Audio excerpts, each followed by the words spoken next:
अस्सलाम वालेकुम नाज़रीन, आज जो रेसिपी मैं आपके साथ शेयर करने वाली हूँ वो है बादामों की खीर की रेसिपी। और इसके लिए जो चीज़ें चाहिए हैं वो आप नोट डाउन कर लीजिए। ये मैंने 2 लीटर फुल फैट दूध लिया है, इसको मैं साइड पे कर देती हूँ। और ये मैंने कुछ बादाम हैं उनको काट लिया है।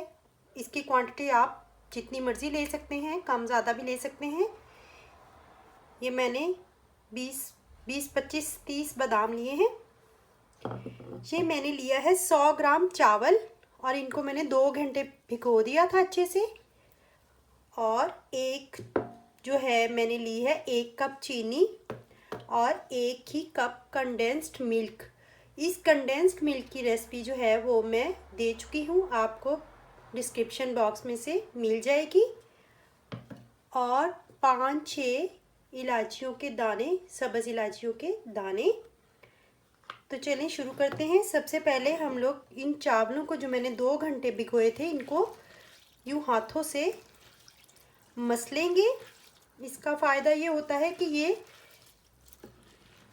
थोड़ा चूरा चूरा हो जाएंगे और जब हम दूध में इसको डालेंगे तो खीर थोड़ी जल्दी बन जाती है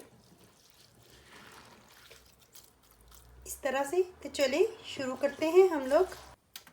ये दूध को हमने बॉईल होना रख दिया है। जब ये दूध को उबाल आएगा तो फिर हम इसके अंदर जो है वो चावल ऐड कर देंगे। जी तो नाज़रीन ये देखिए, ये दूध को जो है वो उबाल आने वाला है। दूध हमारा ये देखिए बॉईल होने वाला है। अब इसके अंदर ये जो चावल है ये मैं ऐड कर दूंगी।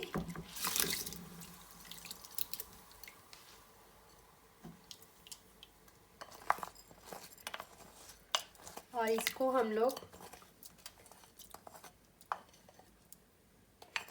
बहुत तेज़ आग पर नहीं पकाएंगे, धीमी सी आग पर पकाएंगे, नॉर्मल सी दरमियानी आग पर।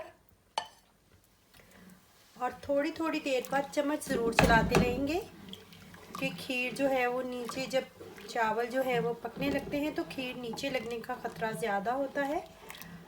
और ये टाइम भी थोड़ा सा ज़्यादा लेती है खीर पकने में, इसलिए इसको थोड़ा थोड़ा देर बाद हम लोग चम्मच चलाते रहेंगे।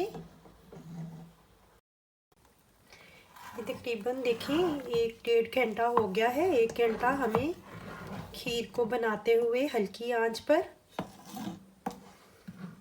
अब इसके अंदर मैं ये इलायची पाउडर जो है वो भी ऐड कर दूंगी और इसको मज़ीद पकाएंगे ताकि ये अच्छे से जो चावल हैं वो बिल्कुल मिक्स हो जाएं। इसको हिला देंगे और आग को अब मज़ीद हम लोगों ने इसके अंदर इलायची के दाने डाल दिए हैं। अब इसको हम लोग हिलाएंगे और आग को मज़ीद जो है वो स्लो कर देंगे और इसको बार बार चम्मच चलाएंगे ताकि ये नीचे ना लगे। ये देखिए नाज़रीन, खीर को पकते हुए मज़ीद आधा पौना घंटा हो चुका है। बहुत ही लाइट आग पे हम लोग इसको पका रहे हैं और ये तकरीबन गाढ़ी हो चुकी है। अब इसके अंदर मैं ये condensed milk, homemade condensed milk जो है वो ऐड कर दूंगी। ये वही कंडेंस्ड मिल्क है जो मैंने आपको बनाना सिखाया था। इसका लिंक आपको डिस्क्रिप्शन बॉक्स में मिल जाएगा। और साथ ही हम लोग चीनी भी ऐड कर देंगे।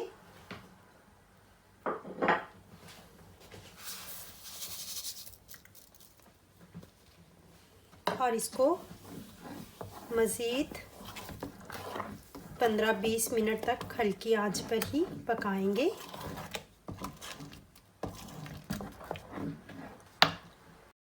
नाज़रीन, चीनी और कंडेंस्ड मिल्क डालने के बाद आप इसको बिल्कुल भी ना छोड़ें, क्योंकि ये नीचे चीनी डालने के बाद खीर तेज़ी से नीचे लगती है और आपको स्लो फ्लेम पे ही पकानी है। और इसको 10-15 मिनट फुली अटेंशन चाहिए। तो चलिए 10-15 मिनट के बाद हम लोग आपको दिखाते हैं। नाजरीन, अगर आपको चीनी जो है वो तेज़ पसंद है खीर में, तो आप अपनी मर्ज़ी से थोड़ी सी कम से ज़्यादा कर सकते हैं। बस इस बात का ध्यान रखिएगा कि ये जो कंडेंस्ड मिल्क है ये ऑलरेडी बहुत मीठा होता है।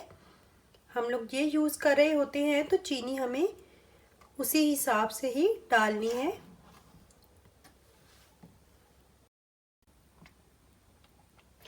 ये देखिए नाज़रीन, ये हमारी खीर पकते हुए मज़ीद 15-20 मिनट हो चुके हैं और ये अच्छे से अब गाढ़ी भी हो गई है और पक चुकी है। अब इसके अंदर मैं ये जो कटे हुए बादाम थे, कुछ बादाम इसके अंदर ऐड कर दूंगी और थोड़े से बादाम मैं गार्निश के लिए रख लूँगी। और नाज़रीन, इसको उतारने से पहले सिर्फ ये 2 ड्रॉप्स जो है ना, ये 2 ड्रॉप्स हमने केवड़ा एसेंस डाला है और इसको मिक्स करेंगे। और अब मैं आपको डिश आउट करके दिखाती हूँ। जी तो नाज़रीन, ये थी हमारी आज की रेसिपी, बादामों वाली खीर। तो चलें, आप इसको इस तरीके से खीर ज़रूर बनाइएगा और मुझे बताइएगा कि आपकी खीर कैसी बनी है। ये मैं आपको करीब से दिखाती हूँ। बहुत ही ज़बरदस्त डिलीशियस सी खीर बनी है हमारी। नाज़रीन, आप इसको ठंडा करने के लिए इस तरह इसको गरम गरम को गार्निश कर दें और ठंडा करने के लिए आप इसके ऊपर थोड़ी देर के लिए कुछ भी ना दें, रूम टेम्परेचर पे इसको रखें। क्योंकि अगर आप कोई ढक्कन वगैरह इस पे देंगे तो ये इसके अंदर ड्रॉप्स पानी के गिरेंगे, वो उसकी भाप बनकर। आप इसके ऊपर कोई छाननी वगैरह दे सकते हैं और इसको रूम टेम्परेचर पर ठंडा करिए। और फिर रूम टेम्परेचर पर ठंडा करने के बाद आप इसको थोड़ी देर के लिए फ्रिज में रखें और ठंडा करके सर्व करें। बहुत ही मज़ेदार और डिलीशियस सी खीर है। तो चलें, ये थी हमारी आज की रेसिपी। अगर आपको हमारी ये रेसिपी पसंद आई है तो लाइक करें, कमेंट करें और अपने फ्रेंड एंड फैमिलीज़ के साथ शेयर भी करें। तो मिलते हैं अगली रेसिपी के साथ प्रो रेसिपीज़ में। तब तक के लिए अल्लाह हाफिज़।